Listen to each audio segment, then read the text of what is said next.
I was actually told. I was looking at you. I was told that the timer will always start with first gesture. And it's true. It's true. First-hand experience. Thank you for that, Ryan. Toastmaster of the evening. Guests, Toastmasters. I don't have anything to talk about. I don't have a topic. So I'm going to flip it. Alright? Let me talk to you about the previous two speeches. Being a foodie.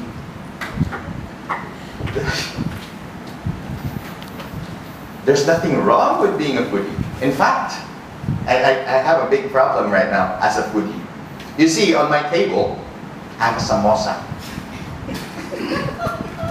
But I ate all the dough, and I don't know how to eat the filling. Can somebody tell me how to do that, please? Nothing wrong with being a foodie. It's one of the best things that happen. Nothing wrong with being fat. In fact, I was just telling one of our Toastmasters, he's in good shape, he's in perfect shape. I am in perfect shape. Round is a perfect shape. That's the beauty of being a foodie. I want to talk to you about my first experience in Dubai when I first arrived from the Philippines. I was culture shocked. I didn't know what to expect. You know, coming into a country with total strangers, I didn't know what to expect. And the first person that I encountered at the airport was a lady. And she thinks I speak Arabic, so she spoke to me in Arabic. I was standing there, clueless, not knowing what to say. Like that. I don't understand. So, that led me to using body language, which did not end up very inappropriately, like what you experienced. I managed to communicate somehow, using non-verbal communications. But the one thing that shocked me in Dubai, especially driving in Dubai, there's only two forms of communication when you drive in Dubai. Two forms of non-verbal communication. One is this. You get stuck in traffic.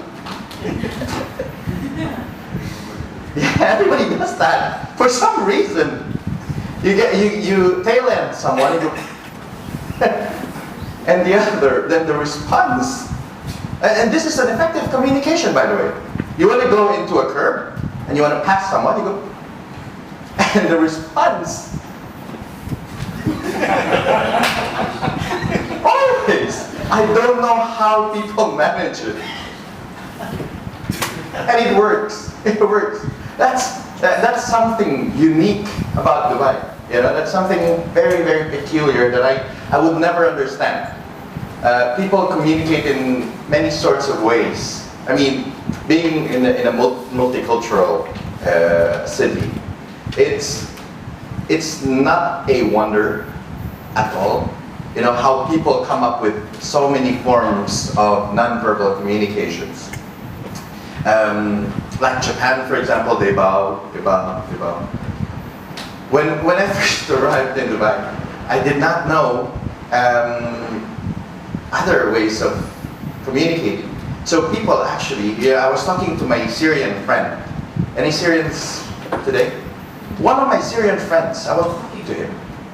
And every time I say something to him, he goes, and I'm like, okay, he is not agreeing to what I'm telling him. There must be something wrong. Ibrahim, you know, I tell him a story and he goes, like that. Only to find out that this is how they say yes, how they agree. And this is how they say no. Is that right? Like that. So when I tell him something and they don't agree, they go. And when they agree, they go. I was in a state of culture shock. I was in a state of culture shock for a very long time. But going back to my topic, going back to flipping, one of the best things that I have ever experienced living in Dubai is there are no dogs on the street. You don't see any dogs running around freely on the street, no stray dogs. I lived in a place, I lived in a city in Manila called Makati. And Makati is supposed to be the business district, right? But it's only a small part of Makati that's a business district. So the place where I lived in, there are so many stray dogs, and every time that you go from A to B, you always have to navigate the street. You can't go on a straight line. You always have to go that. And do you know why? Because the dogs use the street as their toilet. They always have to avoid the landmines, as I call it. Ladies and gentlemen, I hope I've entertained you. I'm just coming out randomly with topics. I'm going to turn the stage back to our lovely exotic contest chair, Madam Coach Michelle.